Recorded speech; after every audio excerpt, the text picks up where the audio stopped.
Welcome to episode 726 of Apartment Hacker. This is Mike Bruin at Apartment Hacker. It is my mission to tease out human potential in the multifamily space. I've posted about this before, but I think it's worth reminding, and it's worth potentially repeating in some of your training arenas, or if you're doing one-on-one coaching, it's definitely something that you share or should share. It's not my novel thought. I wish I could remember where I read it. If I do, I'll come back here and tell you. But crucial conversations in moments of truth. Somebody penned that many years ago. I read it. It resonated with me. I've hung on to it over the years. I wish I could look you here in the camera and tell you that I've practiced that with absolute perfection. I have not. I still, to this day, struggle in this area.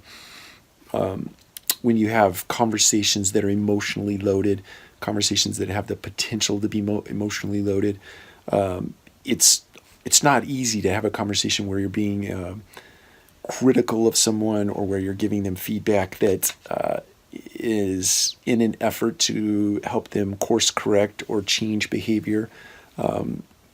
They're not easy. Just embrace that, admit that, and carry forward. But to the extent you get better at having conversations in the moment of truth, in other words, when it happens, when your child puts his hand in the cookie jar when he's just about to eat dinner, that moment, that's that moment of truth.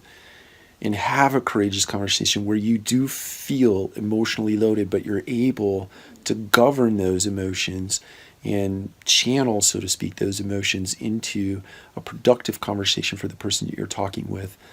Always under the premise that you're guiding and directing and helping them course correct and behavior correct, so that there is a better outcome for that person, first and foremost, and for the organization, equally important. But having the courage in a moment of truth to have a conversation like that sets you apart as a leader. It sets you apart as a manager out in the broader landscape of people in a workplace. So practice that. The only way to get better at having courageous conversations in moments of truth is to do it.